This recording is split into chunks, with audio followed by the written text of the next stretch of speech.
Today we're going to be talking about no money down for real estate agents and raising capital from your clients. This is exactly what I did to get my first deal done, where I made $2 million in my very first deal at 19 years old. This is 20 years ago. I'm 39 today. I've now sold over $2 billion worth of real estate. So this was the catalyst that really rocketed my career forward. And the thing that's really helped me do way more than the average agent has ever done in their life, many times over, because I understood this right here, raising capital from clients. So that's what we're going to learn today. We're not just going to learn the concepts of it. I'm going to give you scripts. I'm going to give you exactly what to say, who to say it to, how to say it, what to do when they react a certain way, what to do when they react another way, how to make sure you comply with the laws. Everything that's important is all going to be discussed in this video, so make sure you stay tuned for it, and let's get started. Now, before I talk about raising capital from clients, I want to hit the elephant in the room, and that is, as a real estate agent, you always have the ability to buy for either no money down or very little money down, because you can get an FHA loan, 3.5% down. Most states have some type of grant program. They're usually limited on funds, so maybe it's available right now, maybe it's not. Maybe you have to time it right so that it is available. But you can also negotiate your commission. So if you're putting 3.5% down and you're getting a 3% commission, well, instead of asking them to lower the price, you can get them to cover closing costs, and you can get them to increase the commission. So if they increase the commission from 3 to 3.5% and they cover all the closing costs, guess what you just did? You bought your personal residence for no money down. Now, that's just your personal residence. That's always available to you. But what about investment property? With investment property, you can tap into your past clients for almost unlimited capital. What do I mean by unlimited capital? 40% of homes are owned free and clear. There's no mortgage whatsoever on them. 80% of homes have at least enough money that you can tap into and refinance and invest the money into another property. The average home across all of the US, so if you're in certain areas where home prices are higher, it's going to be a little better. Other areas are going to be a little lower. But the average across the US is over $300,000 worth of equity that you can tap into in order to invest. So your objective as the realtor is to help your clients turn their equity into their empire. The way that you do that is through educating them, helping them understand things. The first thing that they need to understand, and you need to understand because you need to be the one to convey it to them, is that property values go up or down regardless of how they're financed. It's the most important thing to get across to them, because they have untapped equity and they don't even understand that they could tap into it to make more money. So what does that mean? It means if you have a $500,000 home and over the course of the next 10 years or however long it takes is going to go from $500,000 to $1 million, it doesn't matter if the home's owned free and clear, zero mortgage, or if it's 100% financed. That's irrelevant. The value of it's going to go up or down regardless of how it's financed, which means if you refinance it, you could tap into that equity and do other things with it. So what do you do to get the clients to be interested? You look up what their home is worth now, you look up what they paid for it, and if they're a past client, meaning they went through you, you should know how much they put down on it and what their financing was. You should keep a record of that. If you didn't, you can look this up through the title records and see approximately how much do they still owe, given how long ago did they get the mortgage, what was it for, and on a normal 30-year amortization, how much would they owe? Now, maybe they paid down more, maybe they refinanced again, which again would show up in the title. But you could look at that and sort of approximate how much they owe. Then you go to them and you say, hey, John, isn't it great that you bought your house at $300,000 and now it's worth $500,000, meaning you've made $200,000 worth of equity? Isn't that great? Let them respond. Almost always going to be positive when that's the case. If they're upside down or any of that, then you don't even have the conversation with them. But if you know that something like that has happened, that's the discussion. Get them thinking, get them going that direction. which I talk about your sphere of influence in another video and how important that is. So you should be following up with these people anyways. This just gives you something to talk about, right? So you're on that call, you're having the sphere of influence conversation, right? So you should have some sort of script or some idea of what you do in your past client sphere of influence. This isn't that. This is how do you get them specifically interested in you getting capital from them, okay? So you bring that up and you say, wouldn't it be great if you had 10 homes and instead of going up 200,000, it went up 2 million? Wouldn't that be great? And then shut up. Let them talk. They're going to either say, oh my God, that would be incredible, and they're going to be very positive, which is a good sign for you, or they're going to give you their objections for why they couldn't do that. Oh, I don't have the money to buy 10 properties, I don't know how, the management, the headaches. They're going to give you whatever excuses, okay? Now, the excuses we're going to get to later. Now, if they're super excited about it, and they're the type of person that can do it themselves, actually regardless, if they're just super excited about it, then the next thing you want to do is say, did you know, they should know this, but you're saying it anyways as a did you know that you could make properties worth more? You don't just have to wait for the market to appreciate. Making it worth more is like your typical fix and flip, or you can do the same thing with a fix and flip but keep it as a rental. There's all sorts of options. I don't want to go too much onto that tangent right now. But you can make it worth more. Ask them, do you know that? And then they're going to respond again, yes, I do know that. I wish I could have done it. I see the shows on HGTV, whatever they say. Or they're going to come back to the reasons why they can't or they don't know how, which I'm going to get to real soon. But it's a decision tree, right? I can tell you word for word the perfect script that works in one scenario because conversations are organic. You can have 1,000 conversations. Every single conversation is going to be slightly different. So it's a formula to follow as opposed to word for word what to do. So that formula is you pique their interest.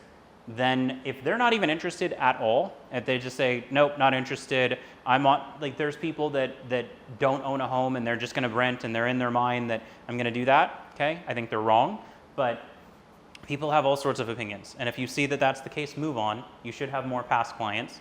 So talk to somebody else. Don't try to beat a dead horse, right? But if you've piqued their interest, now they're interested, you tell them about you can raise the value, they're interested still, then maybe this is somebody that can do it on their own. If there's somebody that can do it on their own, then guess what? You just got a repeat client over and over and over again. Because if you didn't have this conversation with them, you get one commission 5 to 7 years later. Because the average person moves every 5 to 7 years. So if you're helping them move every 5 to 7 years, it's one commission. I'm going to go right in the middle and say 6 years. But if you teach them how to do this on their own, and let's say they're doing the BRRRR strategy, which is buy, rehab, rent, finance, repeat, where you use the same money over and over again to build a portfolio because you put the money in, you take the money out, you go buy another one with the same money, take the money out, go buy another one. So that process, you can get them on 2 a year. So now instead of 1 deal every 6 years, you have 2 deals per year or 12 in 6 years, 12 times the commission volume from the same client because you taught them how to do this. But that's the minority. The minority is going to say, let me go do this on my own because it takes time and effort and skill, and they're going to tell you that they don't have the time or effort or skill required to do it. Now, what does that mean? Raising capital from clients. You now have them at a point that they're interested in investing in you. Why? Because they're interested in what they can do with real estate. They've already turned a profit. How can I turn more of a profit? But they have this grouping of concerns. Well, how do you satisfy this grouping of concerns? By you being the one who does the work. You being the one who finds the property, puts the deal together, does all of the work, overseeing it. You don't have to be the contractor out swinging a hammer. You don't have time for that anyways. But you get the bids, you manage it, you do everything involved, and they're the limited partner, okay? Now, I can't give you legal advice on this. I wouldn't do a partnership with a limited and general partner. I would do an LLC, and within that I would write an operating agreement, and in that operating agreement I would define the terms of very similar to general partner, limited partner, but this isn't a legal class and I'm not a lawyer. I can't give you that legal advice anyways. I'm just telling you what I would do. So within raising capital, you have three options of paying them. The first option is points and interest. So let's say it's $100,000 and you're going to pay them 2 points and 12% interest. I chose this number because we can go up or down and do easy math on it, right? So if it's 100 grand at 2 points, 12% interest, then you're looking at only collecting from them 98,000, because 2 points on 100 grand is 2,000, but you're paying interest 12% on the 100,000, and 12% in 12 months is $1,000 per month. Okay, so they're loaning you 100, you're only getting 98 of it, and you're paying $1,000 a month, and that's it. Now that you have the 98,000, you go do with it whatever you want to do with it, and you make your own profit, and the profit that you make is all yours, but you're making these payments to them. Okay? Now, for their security, they can do a lien on the property, just like any mortgage. Okay? You can sign a note and trust deed and record it against the property, get title insurance for them. You can do all of that just like if they're a bank, right? And in this scenario where I said 12%, maybe they, because we talked about for your clients refinancing to pull cash out, maybe they're paying 6%, you're paying them 12%, you're essentially giving them double the mortgage payment, and they're making an arbitrage off the bank's money, and they're getting their profit right from the beginning in day one, okay? Or month one, I should say, because, well, no, they get the point. So they make their profit day one, because, yeah, when they refinance, hopefully they paid no points, but you paid points to them. So they are making a profit day one off that arbitrage. That's one option, is points and interest, multiple ways to do it. And when it comes to any of these things, whether it's the points and interest, the percentage of equity, any of that, think of it the same way that you price a property. What is the house worth?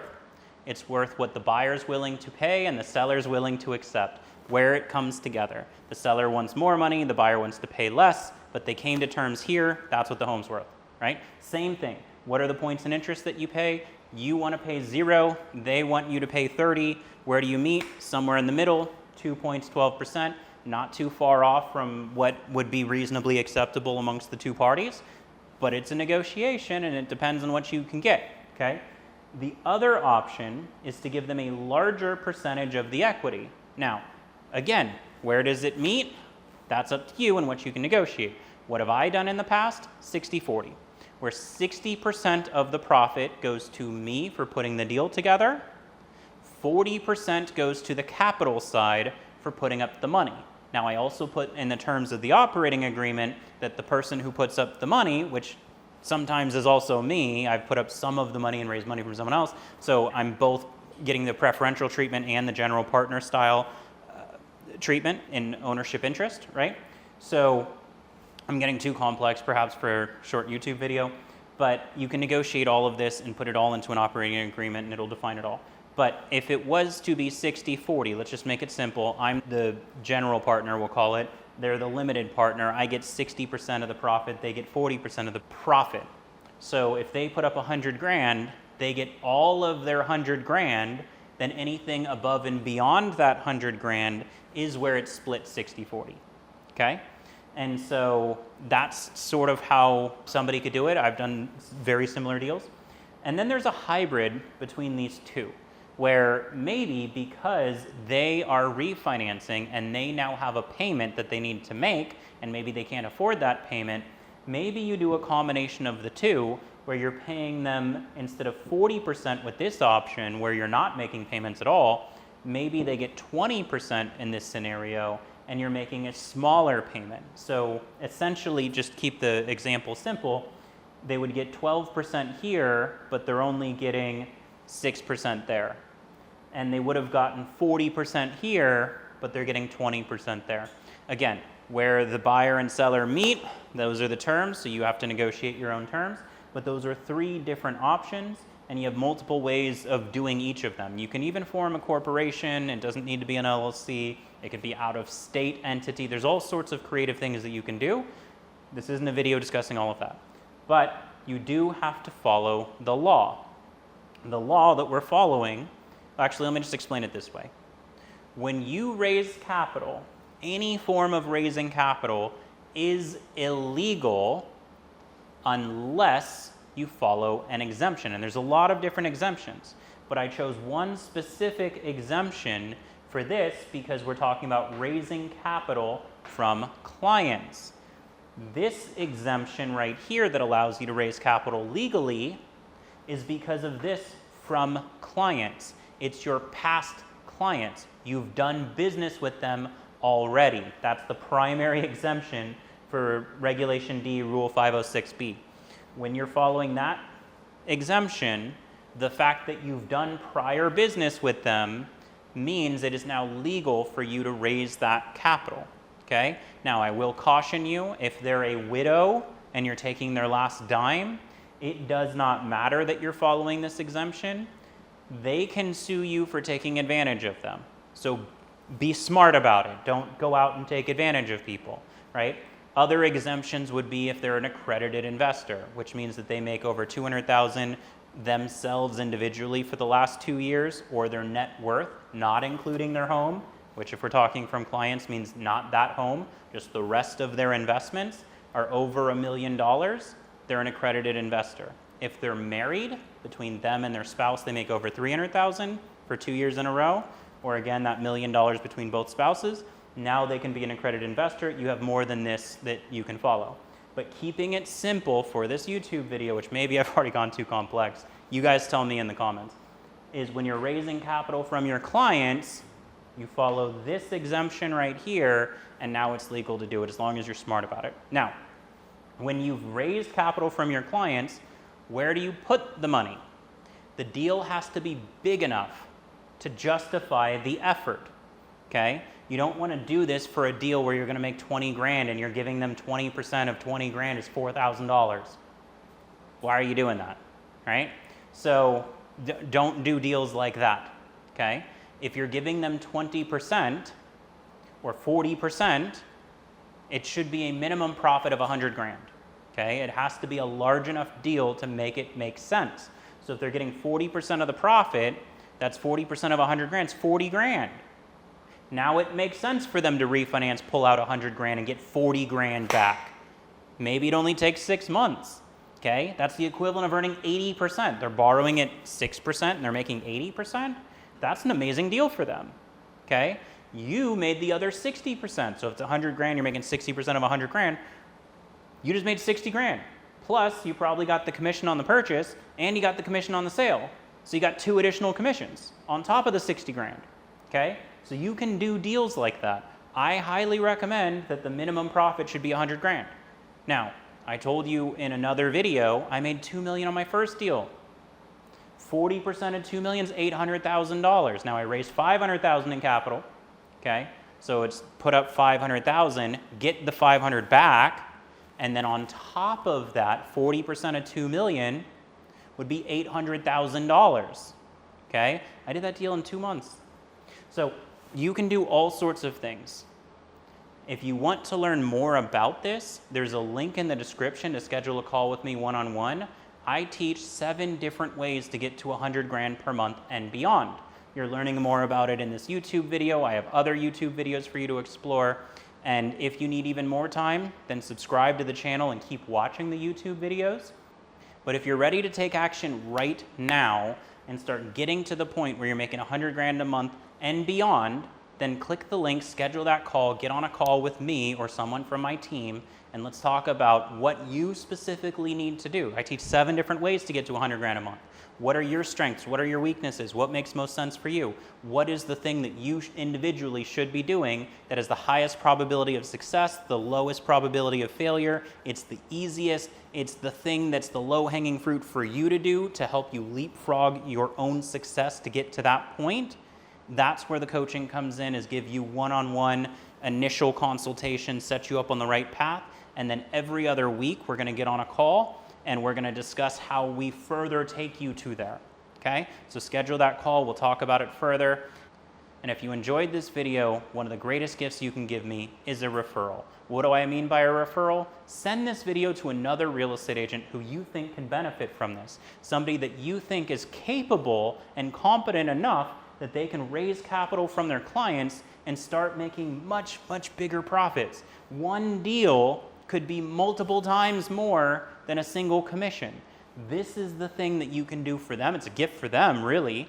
And it's a gift for me because it helps promote the channel. So I would greatly appreciate it if you can send this out to multiple realtors ideally, but the greatest gift is always a referral. So thank you, and I'll see you in the next video.